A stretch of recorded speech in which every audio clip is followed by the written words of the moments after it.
అండి. నేను మీ doctor Anusha Reddy fertility expert 49 fertility centre Warangal branch.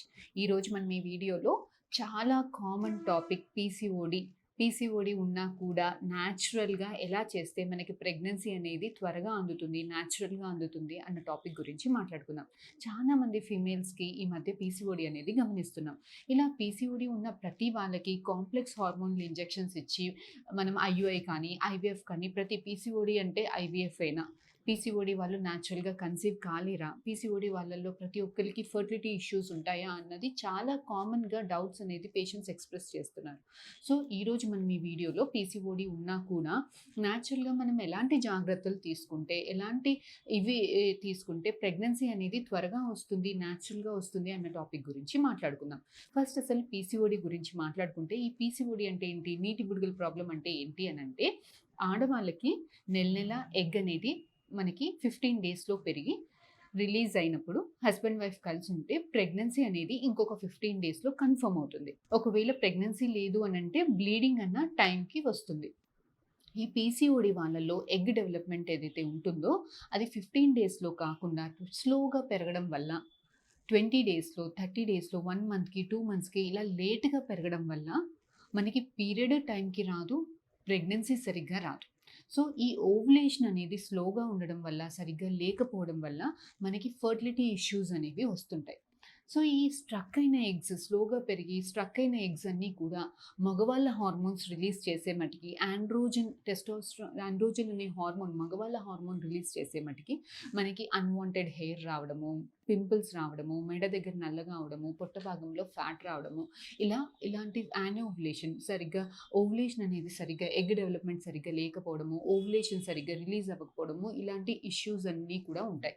So, ఇలాంటి ఇష్యూస్ అన్నీ కూడా మనం లావ్ అవ్వడంతోటి ఈ ఇష్యూస్ ఇన్సులిన్ రెసిస్టెన్స్ అనేది వచ్చి ఇన్సులిన్ రెసిస్టెన్స్ అంటే ఏంటి అనంటే మనం బాడీలో గ్లూకోజ్ ఏదైనా తిన్నప్పుడు మన బాడీలో గ్లూకోజ్ షూటప్ అవుతుంది.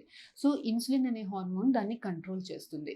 ఈ పీసీఓడి ప్రాబ్లమ్ ఉన్న వాళ్ళకి ఈ ఇన్సులిన్ రెసిస్టెన్స్ అంటే ఇన్సులిన్ అనే హార్మోన్ ఈ గ్లూకోజ్‌ని హ్యాండిల్ చేయలేకపోవడం వల్ల మనకి షుగర్ రావడానికి కానీ, ఎల్‌హెచ్ అనే హార్మోన్ షూటప్ అయిపోయి, మనకి ఓవ్యులేషన్ సరిగ్గా ఉండకపోవడము, ఎగ్ నాణ్యతగా ఉండకపోవడము, లావ్ అవ్వడము ఇలాంటి ఫీచర్స్ అన్నీ ఉంటాయన్నమాట.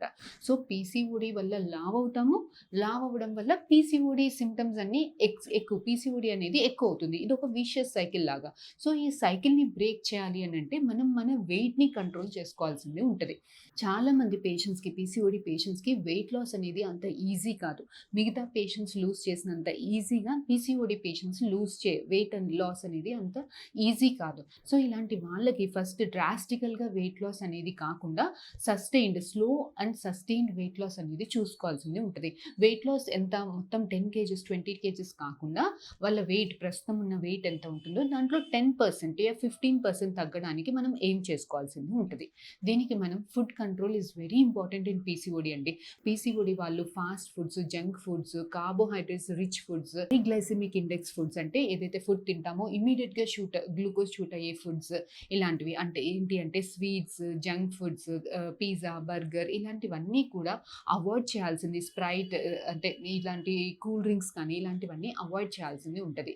స్లోగా ప్రోటీన్ రిచ్ ఫుడ్ అంటే ఫ్రెష్ ఫ్రూట్స్, వెజిటబుల్స్ మనకి ప్రోటీన్ ఎక్కువగా ఉండే ఫుడ్, దాల్ అలాంటివి ఎక్కువగా తీసుకోవాల్సింది ఉంటుంది. పీసీఓడి వాళ్ళకి మైక్రో న్యూట్రియంట్స్ కూడా చాలా ఇంపార్టెంట్ అండి. ఈ మెగ్నీషియం కానీ, జింక్ కానీ ఇలాంటి మైక్రో న్యూట్రియంట్స్ ఉండడం కూడా ఓవ్యులేషన్‌కి చాలా హెల్ప్ అవుతుంది. ప్లస్ పీసీఓడి వాళ్ళలో చికెన్, మటన్ ఇలాంటి రెడ్ మీట్ తిన్నప్పుడు లోపల ఇన్‌ఫ్లమేషన్ అనేది ఎక్కువయ్యి పీసీఓడి సింప్టమ్స్ అనేవి ఎక్కువవుతాయి. సో, ఇలాంటి వాళ్ళు ఎక్కువ మటికి protein rich vegetarian food, Mediterranean diet తీసుకోవడం అనేది చాలా ఇంపార్టెంట్. ఇది కాకుండా ఎక్సర్సైజ్ అనేది రెగ్యులర్‌గా చేస్తూ ఉండాలి. సో, ఎక్సర్సైజ్ యూజువల్‌గా మనకి ఇంటర్నేషనల్ గైడ్‌లైన్స్ ప్రకారం 200 మినిట్స్ పర్ వీక్ చేయాల్సింది ఉంటది. Mostly cardio or aerobic workouts చేయడం వల్ల మనకి వెయిట్ లాస్ అనేది త్వరగా అవుతుంది. సో, రెగ్యులర్‌గా సస్టైన్డ్‌గా మనకి ఎక్సర్సైజ్ చేసి డైట్ కంట్రోల్ చేసుకొని వెయిట్ లాస్ అవ్వడం వల్ల లోపల ఇన్సులిన్ రెసిస్టెన్స్ తక్కువయ్యి, ఎల్‌హెచ్ హార్మోన్ తక్కువయ్యి, ఓవ్యులేషన్ అనేది టైంకి జరగడం అనేది చాలా మంది ఫీమేల్స్‌లో మనం అబ్జర్వ్ చేసాం. ఒక 100 ఫీమేల్స్ పీసీఓడీ వాళ్ళని చూసుకుంటే మనకి చాలా మందికి యూజువల్‌గా వెయిట్ లాస్ అయినప్పుడు అరౌండ్ 60% మందికి ఓవ్యులేషన్ అనేది ఆటోమేటిక్‌గా వాళ్ళంతట వాళ్ళకే మెడిసిన్స్ అవసరం లేకుండా వాళ్ళంతట వాళ్ళకే ఎగ్ రిలీజ్ అవ్వడము, 30% మందికి డాక్టర్స్ అవసరం లేకుండా కూడా కన్సెప్షన్ రావడం అనేది గమనించాం.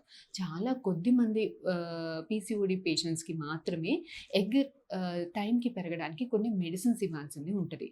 చాలా కొంతమందికి సివియర్ పీసీఓడీ వాళ్ళకి ఎగ్ మెడిసిన్స్ తోటి రెస్పాన్స్ లేనప్పుడు ఇంజెక్షన్స్ కూడా ఇచ్చి ఎగ్ ఎప్పుడు డెవలప్ అవుతుంది టైంకి చూసి చెప్పాల్సింది ఉంటది. ఇలా టైంకి చూసి చెప్పి ఎగ్ రిలీజ్ అయిన టైంలో న్యాచురల్‌గా హస్బెండ్, వైఫ్ కలిసి ఉన్నా కూడా ప్రెగ్నెన్సీ రావట్లేదు అనంటే వాళ్ళకి ఐయుఐ ట్రీట్మెంట్స్ చెప్పాల్సింది ఉంటది. ఇలా ఐయుఐ ట్రీట్మెంట్స్‌లో కూడా రాని వాళ్ళకి ఎవరికో ఒకళ్ళకి ఐవీఎఫ్ కూడా అవసరం పడేదానికి అవకాశం ఉంటది. ఎవరికో రేర్ పేషెంట్స్‌కి ఐవీఎఫ్ కూడా అవసరం పడేదానికి అవకాశం ఉంటది. సో, పీసీఓడీ అనంగానే ఐవీఎఫ్ ఏమీ కాదండి. చాలామంది అడుగుతారు పీసీఓడీ అంటే ఖచ్చితంగా బ్లాస్ట్ చేసుకోవాలా? లాప్రోస్కోపీ చేసుకొని బ్లాస్ట్ చేసుకున్న తర్వాతే ప్రెగ్నెన్సీ ప్లాన్ చేసుకోవాలా? అంటే అలాంటిది ఏమీ లేదు. పీసీఓడీ వాళ్ళకి లాప్రోస్కోపీ చేసుకొని బ్లాస్ట్ ఖచ్చితంగా చేసుకోవాల్సిన అవసరం ఏమీ లేదండి.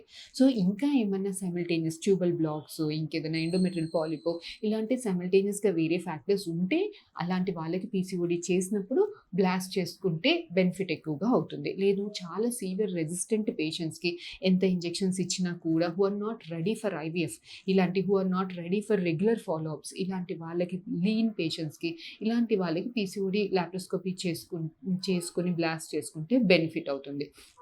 సో, ఇంకా చాలామంది కూడా చాలా డౌట్స్ అడుగుతారు. పీసీఓడీ వాళ్ళు రెగ్యులర్‌గా పీరియడ్స్ వచ్చిన తర్వాతే ఫస్ట్ పీరియడ్స్ రెగ్యులర్‌గా రావాలి. దాని తర్వాతే ప్రెగ్నెన్సీ ప్లాన్ చేసుకోవాలా మేడం అని అడుగుతుంటారు. అలాంటిది ఏమీ లేదండి. ఫస్ట్ ఎగ్ డెవలప్ అవ్వడానికి ఎవరికైతే ప్రెగ్నెన్సీ కావాలి అని ఉందో వాళ్ళకి పీరియడ్స్ రావడం కాదు. ఫస్ట్ మనం ఎగ్ డెవలప్ అవ్వడానికి మెడికేషన్స్ ఇస్తాం. ఎగ్ డెవలప్ అయ్యి ఎగ్ రిలీజ్ అయిన టైంలో కలుసున్నామని చెప్తాం. ఇలా కలిసినప్పుడు ప్రెగ్నెన్సీ వస్తే వస్తది. లేదు అంటే పీరియడ్ అన్న టైంకి వస్తుంది. So, oral contraceptive OC pills అంటే కాంట్రసెప్టివ్ పిల్స్ మెడికేషన్స్ వాడుకొని పీరియడ్స్ రెగ్యులర్‌గా వచ్చిన తర్వాతే పీసీఓడీ ప్లాన్ చేసుకోవాలి, ట్రీట్మెంట్స్ ప్లాన్ చేసుకోవాలి, ప్రెగ్నెన్సీకి ప్లాన్ చేసుకోవాలి అని ఏమీ లేదు. సో, ఇవండి కొన్ని బేసిక్ డౌట్స్ పీసీఓడీ గురించి. ఫర్దర్‌గా మీకు ఇంకేమైనా డౌట్స్ ఉంటే please get back to us. Will definitely help you. Thank you.